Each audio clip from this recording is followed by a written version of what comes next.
Mi esposa se avergonzaba de mi cojera y me ocultaba en su trabajo. Pero la verdad que descubrí esa noche lo cambió todo. Nunca imaginé que el día más humillante de mi vida terminaría siendo el principio de mi liberación. Estaba sentado en la cocina de nuestra casa en Guadalajara, con una taza de café frío entre las manos, cuando escuché a mi esposa decir las palabras que llevaba años temiendo: no puedo presentarte ante el socio principal, Rodrigo. ¿Cómo voy a explicar que mi marido es un simple técnico en mantenimiento con una pierna coja? Lo dijo sin mirarme, mientras se ajustaba los aretes de oro que yo le había regalado en nuestro 6º aniversario.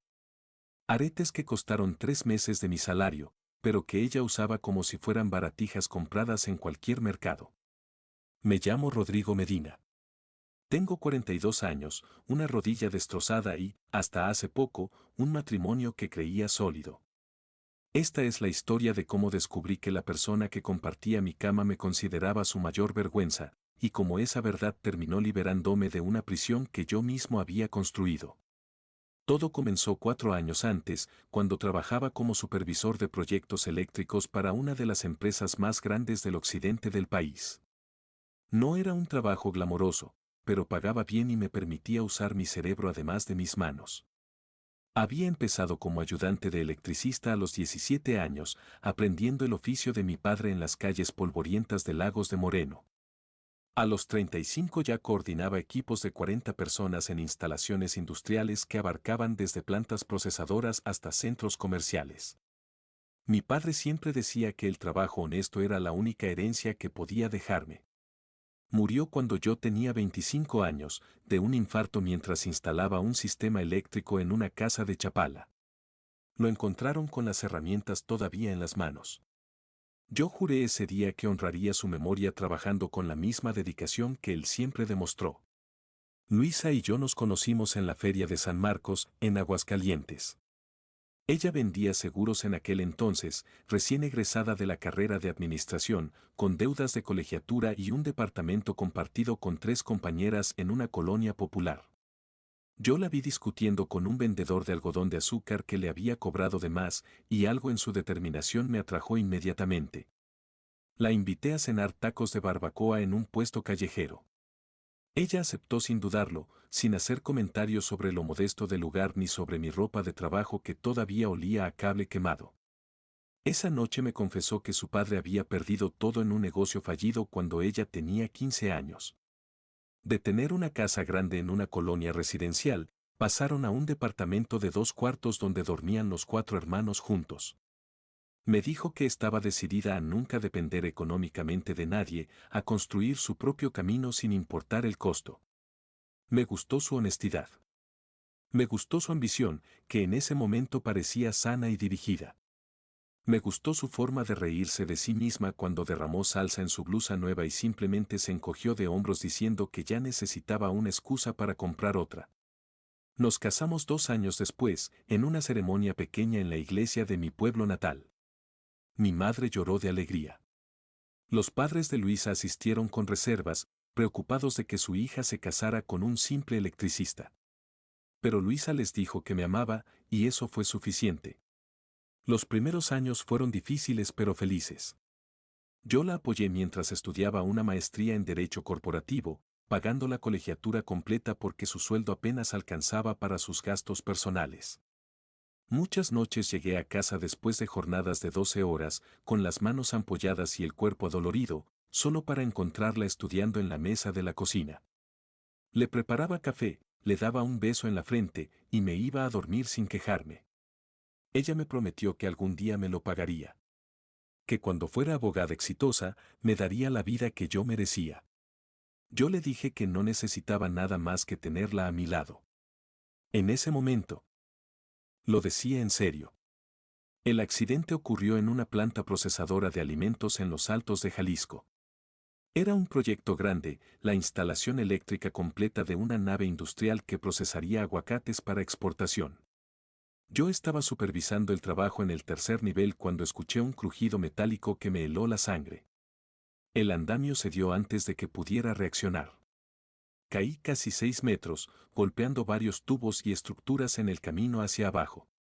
Aterricé sobre mi pierna derecha, y el sonido que hizo mi rodilla al romperse es algo que todavía escucho en mis pesadillas más oscuras. Desperté 3 días después en el hospital, con mi madre sosteniendo mi mano y Luisa llorando en una silla junto a la ventana. Los médicos me explicaron la situación con esa frialdad profesional que usan para dar malas noticias: 3 fracturas en la rótula, daño severo en los ligamentos, posible afectación nerviosa. Necesitaría múltiples cirugías y meses de rehabilitación. Las siguientes semanas fueron un infierno de dolor, medicamentos y terapia física. Luisa estuvo a mi lado durante las primeras semanas, sosteniéndome cuando intentaba caminar con muletas, animándome cuando el dolor me hacía querer rendirme. Pero gradualmente, sus visitas al hospital se hicieron más cortas. Sus excusas, más elaboradas. Tengo una audiencia mañana temprano. El socio principal me pidió que revisara unos contratos urgentes. No puedo faltar a esta cena con clientes, es crucial para mi carrera. Yo lo entendía. O al menos, me decía a mí mismo que lo entendía. Ella estaba construyendo algo importante y yo no tenía derecho a pedirle que sacrificara su futuro por cuidarme. Además, mi madre había venido desde Lagos de Moreno para ayudarme. No estaba solo. 3 cirugías y 8 meses de rehabilitación después, la realidad se hizo clara: mi carrera como supervisor de campo había terminado.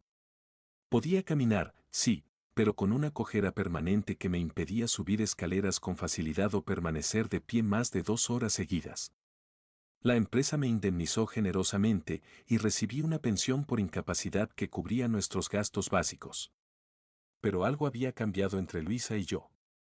Algo que al principio no supe identificar, pero que con el tiempo se hizo imposible de ignorar. Luisa, mientras tanto, había conseguido trabajo en un despacho de abogados corporativos llamado Garza y Asociados. Empezó llevando café y organizando expedientes, como todos los nuevos, pero su ambición la impulsó rápidamente hacia arriba. En 3 años pasó de asistente a abogada junior y luego a coordinadora del área de fusiones y adquisiciones. Su sueldo se triplicó. Su guardarropa se transformó de ropa de tienda departamental a marcas de diseñador que yo no podía ni pronunciar. Sus amistades cambiaron de las compañeras de la universidad a ejecutivos y empresarios que hablaban de inversiones, propiedades y vacaciones en Europa. Y yo me convertí en un estorbo. No sucedió de golpe. Fue gradual, como una gota de agua que erosiona la piedra sin que nadie lo note. Primero dejó de invitarme a las cenas de trabajo, argumentando que serían aburridas para mí.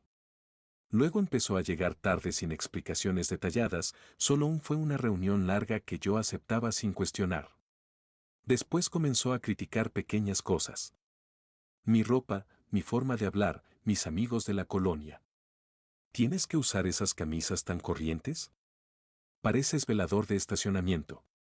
¿Por qué no intentas leer algo más intelectual? Siempre con tus revistas de deportes. Tus compadres son muy ruidosos y ordinarios. Mejor que no vengan cuando tengo reuniones virtuales, ¿sí? Yo cedía. Siempre cedía. Me decía a mí mismo que ella estaba bajo mucha presión, que su trabajo era demandante, que yo debía ser comprensivo con sus frustraciones. Después de todo, ella era quien mantenía nuestro nivel de vida ahora. Yo solo aportaba mi pensión y me encargaba de la casa. Me convertí en el amo de casa perfecto. Cocinaba 3 veces al día, limpiaba cada rincón, pagaba las cuentas puntualmente, llevaba el carro al servicio, recogía la ropa de la tintorería. Hacía todo lo que ella me pedía, esperando que algún día volviera a mirarme como antes, con ese brillo de amor y respeto que había visto en sus ojos el día de nuestra boda. Pero ella solo me miraba cada vez menos. Y cuando lo hacía, yo veía algo que me dolía más que cualquier fractura: vergüenza. La noche de la cena corporativa, Luisa se estaba preparando para el evento más importante de su carrera. El despacho Garza y Asociados había sido adquirido hace 4 meses por un grupo empresarial misterioso, y esa noche finalmente revelarían la identidad del nuevo dueño. Todos los socios estaban nerviosos, tratando de impresionar al comprador anónimo que había invertido millones en la firma. Yo estaba en el marco de la puerta de nuestra habitación, observándola transformarse frente al espejo. El vestido negro que usaba costaba más de lo que yo solía ganar en un mes cuando todavía trabajaba. El collar de perlas que brillaba en su cuello era un regalo que le había hecho Héctor Valenzuela, el socio principal, por cerrar un contrato importante. Ella me dijo que era un regalo profesional, nada más. ¿Segura que no quieres que te acompañe?, pregunté, aunque ya sabía la respuesta. Ella soltó una risa corta, sin humor, mientras aplicaba su lápiz labial con precisión de cirujana. ¿Para qué? ¿Para que todos vean que estoy casada con alguien que cojea y viste como albañil? Podría ponerme el traje del año pasado. El gris que usé para la boda de tu prima. Ese traje tiene 4 años, Rodrigo. Y además. Se detuvo, buscando las palabras correctas o tal vez las menos hirientes. No entenderías las conversaciones. Son temas de negocios, de leyes. Solo te sentirías incómodo y me harías sentir incómoda a mí. Tal vez podría. No. Su voz fue definitiva, como un martillo de juez dictando sentencia. Ya lo decidí. Héctor pasará por mí a las 8. Héctor Valenzuela. El nombre me producía una sensación desagradable en el estómago cada vez que lo escuchaba. Socio principal del área comercial, divorciado desde hace 2 años, con un BMW último modelo y una reputación de conquistador que todos conocían. O al menos, todos menos yo, aparentemente. Está bien, dije, porque eso era lo que siempre decía. Que sea a tu manera. Ella ni siquiera respondió. Siguió retocando su maquillaje como si yo ya me hubiera ido. Bajé las escaleras lentamente, sintiendo cada paso en mi rodilla mala como un recordatorio de todo lo que había perdido. La casa estaba en silencio, ese tipo de silencio que se siente vacío incluso cuando hay otra persona en el edificio. Me serví un vaso de mezcal y me senté en el sillón de la sala, mirando las fotografías en la repisa de la chimenea. Nuestra boda. Ella con su vestido blanco sencillo, yo con mi primer traje comprado en una tienda de verdad. Los dos sonriendo como si el mundo nos perteneciera. Nuestro viaje a Puerto Vallarta, el único viaje real que habíamos hecho juntos. Ella en bikini, yo bronceado del sol y feliz de tenerla a mi lado. La fiesta de su primer ascenso, hace 3 años. Ya en esa foto se veía diferente, más arreglada, más distante, con una sonrisa que no llegaba completamente a sus ojos. En todas las fotos recientes, noté algo que no había visto antes, yo aparecía en segundo plano, casi como un intruso en mi propia vida. Como si incluso la cámara supiera que ya no pertenecía a su lado. El timbre sonó a las 8 en punto.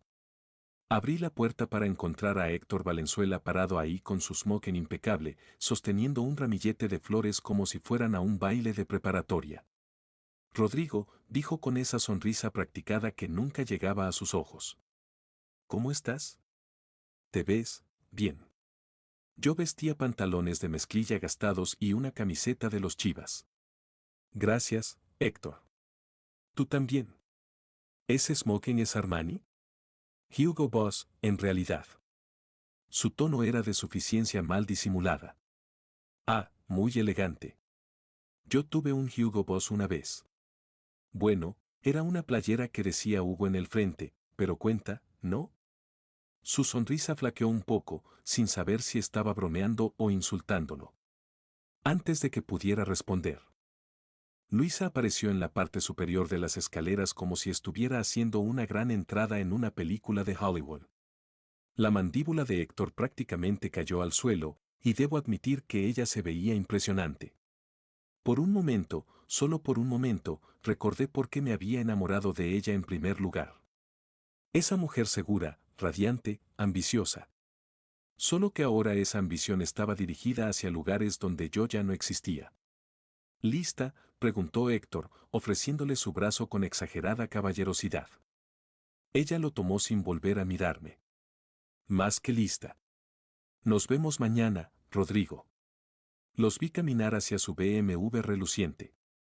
Vi cómo él abría la puerta de ella con un gesto practicado. La vi reír ante algo que él susurró en su oído. Luego se fueron, dejándome solo con mi mezcal, mis fotografías y mis recuerdos de una vida que ya no existía. Me quedé mirando la puerta cerrada durante varios minutos, procesando lo que acababa de presenciar. Mi esposa yéndose del brazo de otro hombre, a un evento al que yo tenía prohibido asistir porque mi presencia la avergonzaba. ¿En qué momento habíamos llegado a esto? ¿En qué momento dejé de ser su compañero para convertirme en su carga? Saqué mi teléfono y me desplacé por mis contactos hasta encontrar un número que no había marcado en 7 años. Mi dedo vaciló sobre él durante un largo momento. Era tarde, probablemente ya estaría dormido, y además, ¿qué derecho tenía yo de llamarlo después de tanto tiempo? Pero algo en mi interior me decía que necesitaba respuestas. Y don Aurelio Bustamante era la única persona que podía dármelas. Marqué el número antes de poder arrepentirme. Industrias Bustamante, línea privada del ingeniero Bustamante. ¿En qué puedo ayudarle? Habla Rodrigo Medina. Dígale que es posible que necesite cobrar aquel favor que me prometió. Hubo una pausa larga al otro lado de la línea. Luego, la voz de la asistente cambió de profesional a cautelosa. Por favor espere, señor Medina. Lo comunico inmediatamente. 30 segundos después, una voz familiar apareció en la línea. Una voz que no había escuchado en 7 años, pero que reconocería en cualquier parte. ¿Rodrigo? ¿Rodrigo Medina? El muchacho que me salvó el pellejo con el contrato de Pemex. El mismo, don Aurelio. Aunque ya no tan muchacho. Su risa fue cálida, genuina, tan diferente de las sonrisas falsas que había visto toda la noche. ¿Cómo no me voy a acordar de ti, hijo? ¿Cómo has estado? Supe lo de tu accidente hace años, quise llamarte pero no quería molestar. ¿Cómo sigue esa pierna? Todavía pegada al cuerpo, que es lo importante. Don Aurelio, le llamo porque necesito preguntarle algo y necesito que sea completamente honesto conmigo. Siempre, muchacho. ¿Qué necesitas saber? El grupo empresarial que compró el despacho Garza y Asociados aquí en Guadalajara hace unos meses. ¿Fue usted? El silencio al otro lado fue más largo esta vez. Pude escuchar el sonido de una silla reclinándose, de alguien tomando una decisión importante. ¿Cómo lo supiste? Una corazonada. Usted siempre habló de diversificar hacia servicios profesionales y la forma en que manejaron la adquisición, anónima, discreta, con visión a largo plazo, tiene su estilo por todos lados. Siempre fuiste el más listo de todos mis empleados, Rodrigo. Sí, fui yo.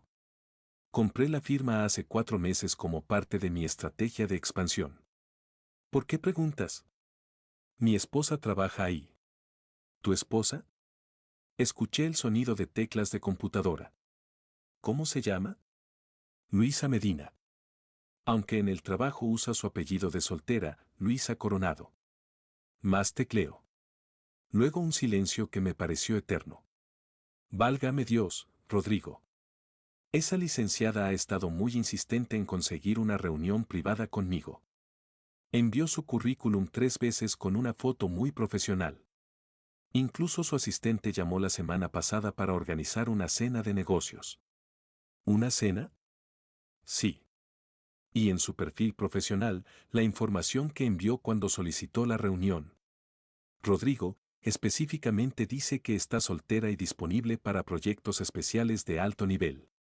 El mezcal me quemó la garganta más de lo normal cuando tomé otro trago. ¿Soltera? Eso dice en todos sus documentos.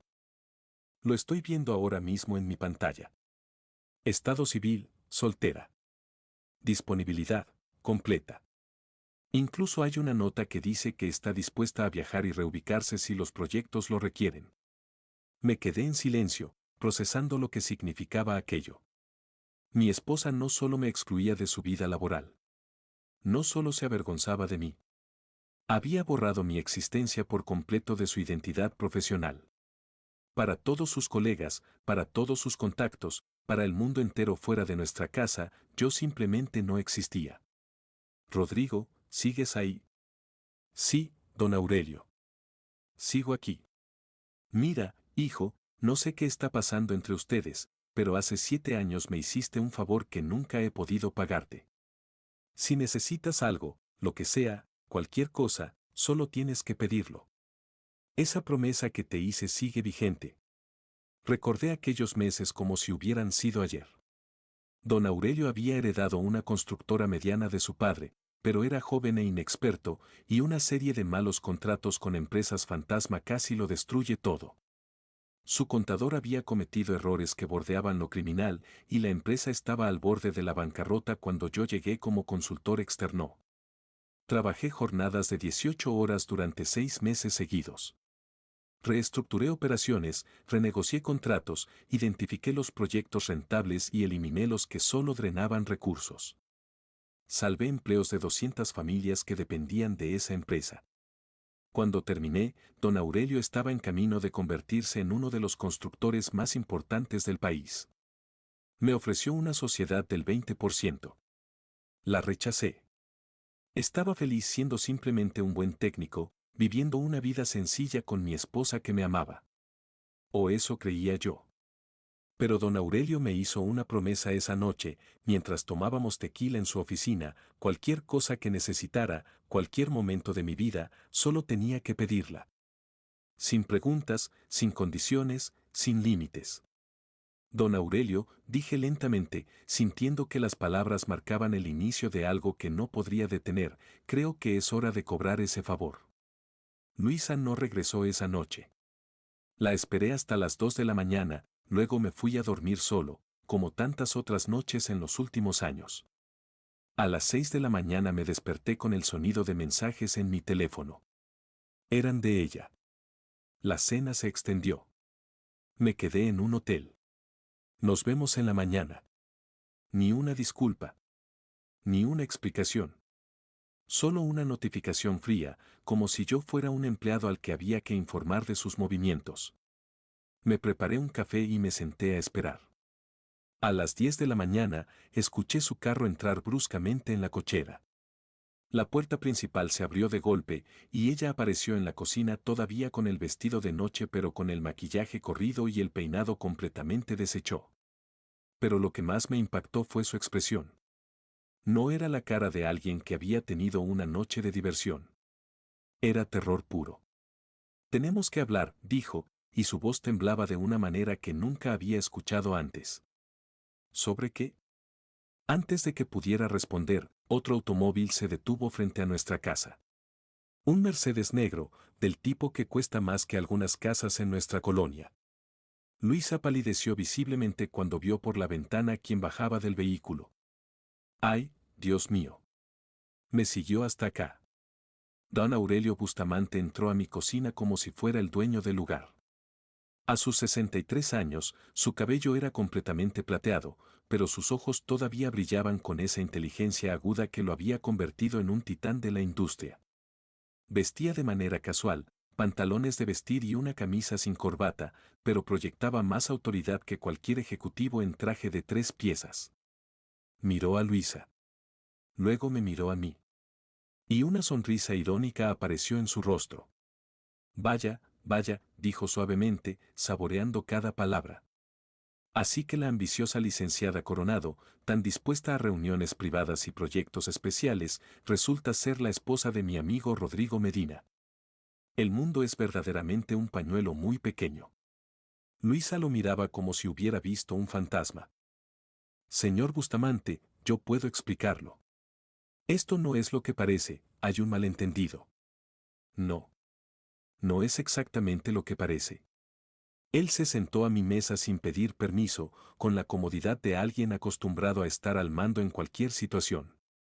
Déjame refrescarte la memoria de lo que pasó anoche, por si el champán te afectó la memoria. Se reclinó en la silla, mirándola fijamente. Me acorralaste 3 veces durante la cena. La primera vez, te presentaste como soltera y muy interesada en conocer más sobre mis proyectos de expansión. La segunda vez, me susurraste que estabas disponible para discutir oportunidades de crecimiento profesional en un ambiente más íntimo.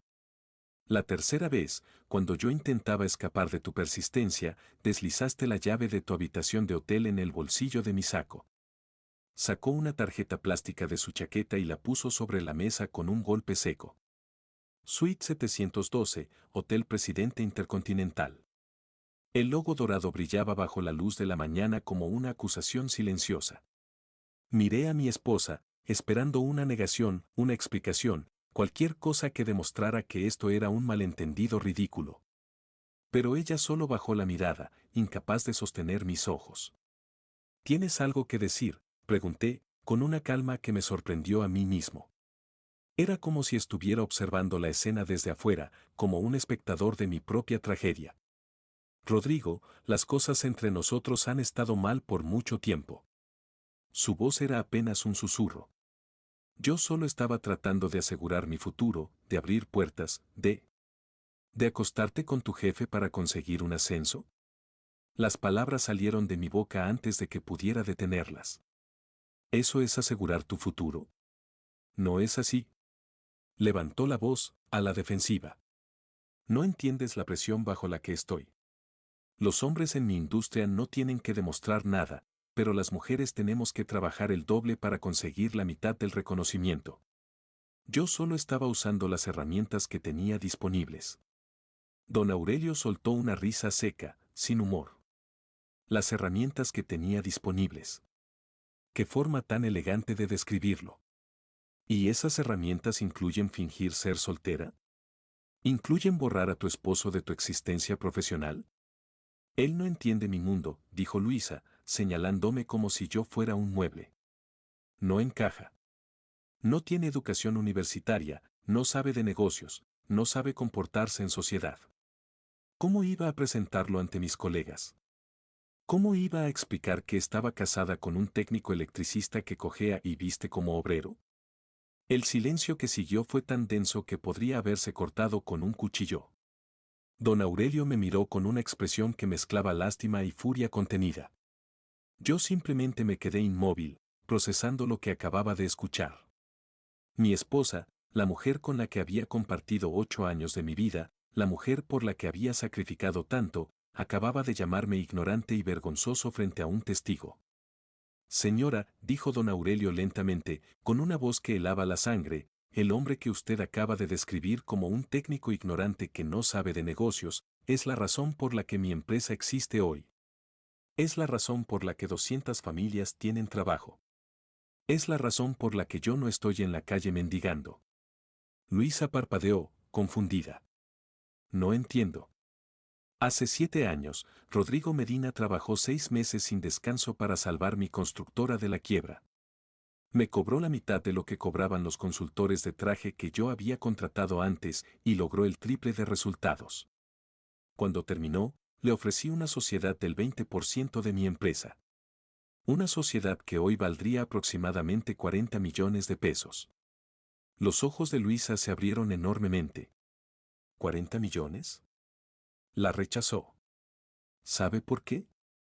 Porque me dijo que estaba feliz siendo simplemente un buen técnico, viviendo una vida sencilla con su esposa que lo amaba. Don Aurelio pronunció las últimas palabras con un desprecio apenas contenido.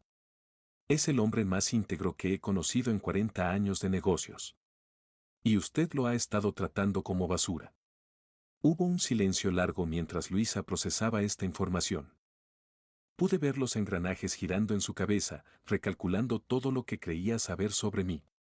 Pero también vi algo más en sus ojos, no era arrepentimiento ni vergüenza por cómo me había tratado. Era frustración por haber perdido una oportunidad. Estaba más molesta por los 40 millones que rechacé que por el dolor que me había causado. Luisa, dijo don Aurelio poniéndose de pie, estás despedida. Efectivo de inmediato. Seguridad te escoltará a tu oficina para recoger tus pertenencias personales y tienes prohibido entrar a las instalaciones después de hoy. No puede hacer eso. Su voz se elevó hasta casi un grito. Tengo derechos, tengo contratos, tengo casos pendientes. Todos los cuales serán reasignados. Tu trayectoria hacia la sociedad queda terminada. Tus beneficios están cancelados. Y me aseguraré personalmente de que cada despacho de abogados importante en el país sepa exactamente por qué fuiste despedida. Eso es ilegal. No puede ponerme en una lista negra. No te estoy poniendo en ninguna lista. Simplemente estoy compartiendo información verificable sobre tu conducta profesional con mis colegas en la comunidad legal y empresarial. Lo que ellos elijan hacer con esa información depende completamente de ellos. Luisa se volvió hacia mí, las lágrimas finalmente corriendo por su rostro. Rodrigo, por favor, no dejes que haga esto. Podemos arreglar las cosas entre nosotros. Podemos ir a terapia, podemos empezar de nuevo. Cometí un error, estaba confundida, la presión del trabajo me hizo perder la perspectiva. Por favor. La miré durante un largo momento. Miré a la mujer con la que me había casado, la mujer que solía reírse de sus propios errores, la mujer que no le importaba cenar tacos en un puesto callejero. Esa mujer ya no existía. Había sido reemplazada por alguien que valoraba el éxito sobre el amor, la imagen sobre la sustancia, la ambición sobre la lealtad. No, dije finalmente, y mi voz sonó extraña incluso para mí. No podemos. Los días siguientes fueron un torbellino de emociones, documentos legales y revelaciones que me dejaron sin aliento. Luisa se mudó a un hotel esa misma noche, llevándose solo una maleta con ropa básica. Me dijo que volvería por el resto de sus cosas cuando las aguas se calmaran, como si esto fuera una tormenta pasajera y no el colapso total de nuestro matrimonio. Contraté a una abogada de divorcios recomendada por don Aurelio. La licenciada Patricia Vega era una mujer de armas tomar que se especializaba en casos difíciles. Cuando le expliqué mi situación, sonrió de una manera que me recordó a un tiburón oliendo sangre. Tenemos un caso sólido, me dijo después de revisar toda la información. Infidelidad documentada, abandono emocional y una cantidad impresionante de evidencia que tu amigo Bustamante ha recopilado. ¿Qué tipo de evidencia? Ella abrió un sobre y comenzó a sacar fotografías, documentos, grabaciones de seguridad. Lo que vi me revolvió el estómago. Había fotos de Luisa entrando y saliendo de hoteles con Héctor Valenzuela. No una vez, sino docenas. Estados de cuenta de tarjetas de crédito que mostraban cenas caras, regalos, viajes de fin de semana a Cancún y Los Cabos. Testimonios de compañeros de trabajo que habían sido testigos de su relación. Pero lo peor fue una grabación de seguridad del estacionamiento del despacho. En ella, Luisa y Héctor se besaban apasionadamente contra el carro de él, sin importarles quién pudiera verlos. La fecha en la esquina de la pantalla mostraba que había sido grabada hace 14 meses. 14 meses. Más de un año de mentiras, de traición, de dormir junto a alguien que me estaba engañando sistemáticamente. ¿Cuánto tiempo?, le pregunté a Luisa cuando la confronté con la evidencia. Ella estaba sentada frente a mí en lo que había sido nuestra sala, rodeada de cajas con sus pertenencias. Ya no llevaba ropa de diseñador ni maquillaje perfecto. Se veía cansada, derrotada, como una versión desinflada de la mujer que había visto salir de mi casa una semana antes. 14 meses, admitió finalmente, incapaz de sostener mi mirada. Empezó como algo casual, después de la fiesta de Navidad de la oficina. Él me dijo que me admiraba, que veía potencial en mí. Me hizo sentir vista, valorada, importante. ¿Y yo no te hacía sentir importante? Ella levantó la vista, y por primera vez vi algo parecido a la honestidad en sus ojos. Tú me hacías sentir culpable, Rodrigo. Cada vez que te veía, sentada ahí con tu pierna mala, conformándote con tu pensión, recordaba todo lo que habías sacrificado por mí. Y en lugar de agradecimiento, sentía resentimiento. ¿Resentimiento? ¿Por qué te apoyé? Porque tu apoyo se convirtió en una deuda que nunca podría pagar. Cada vez que me mirabas con esos ojos de perro abandonado, esperando migajas de mi afecto, sentía que me ahogaba. Héctor no me pedía nada. Solo me daba. La miré durante un largo momento, procesando sus palabras. Había esperado excusas, justificaciones, mentiras. No había esperado esta verdad brutal que explicaba todo y al mismo tiempo no explicaba nada. Entonces, dije lentamente, ¿tu solución fue fingir que yo no existía?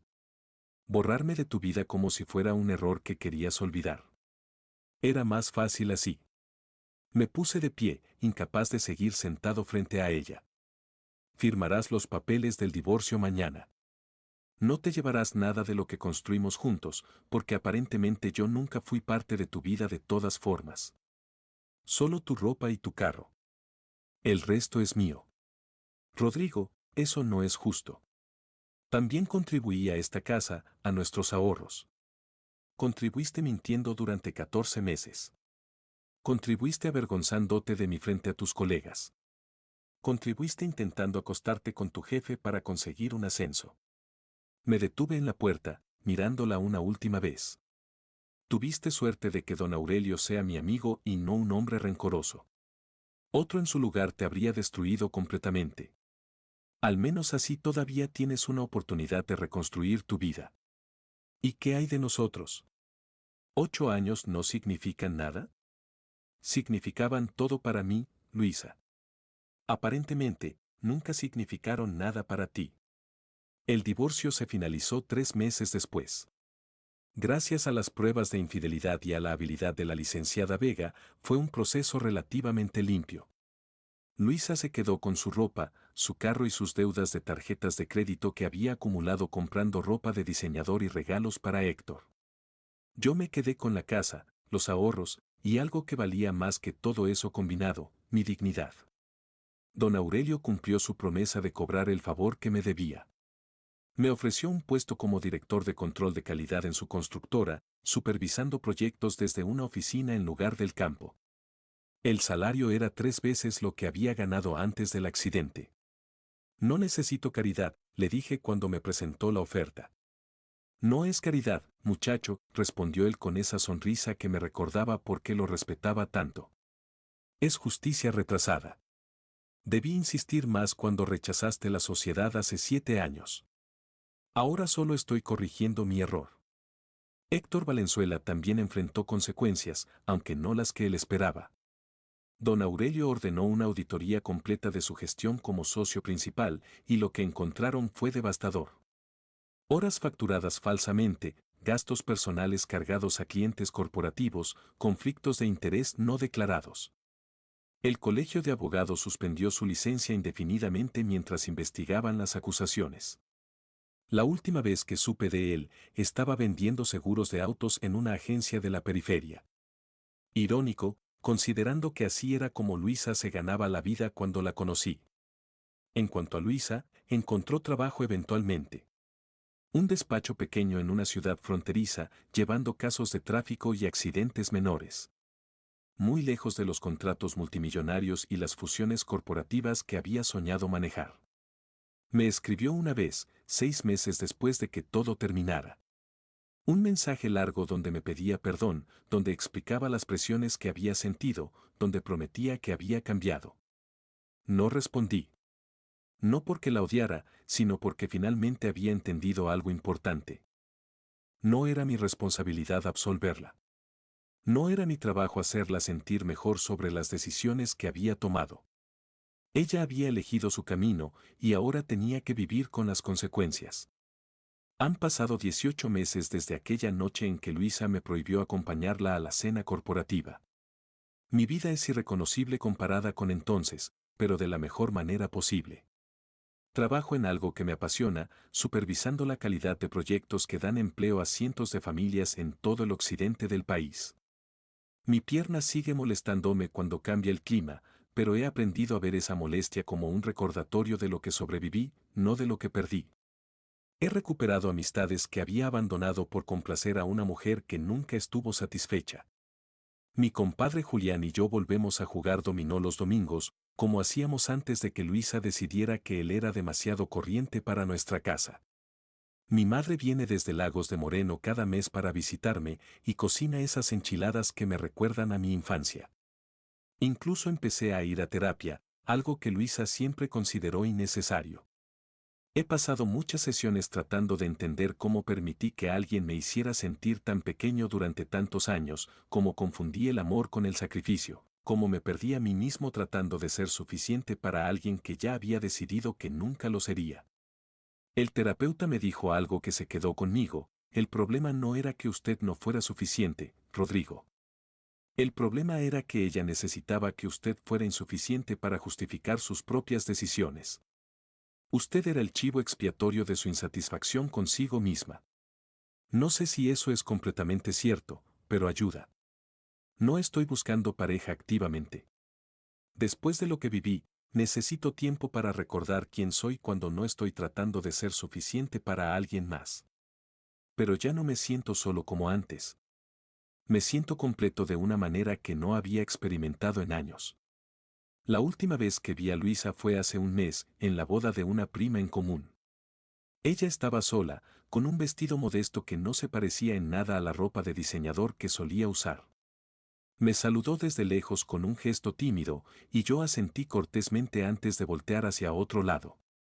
No fue un gesto de rencor. Fue simplemente el reconocimiento de que esa parte de mi vida había terminado, y no tenía ningún interés en revivirla.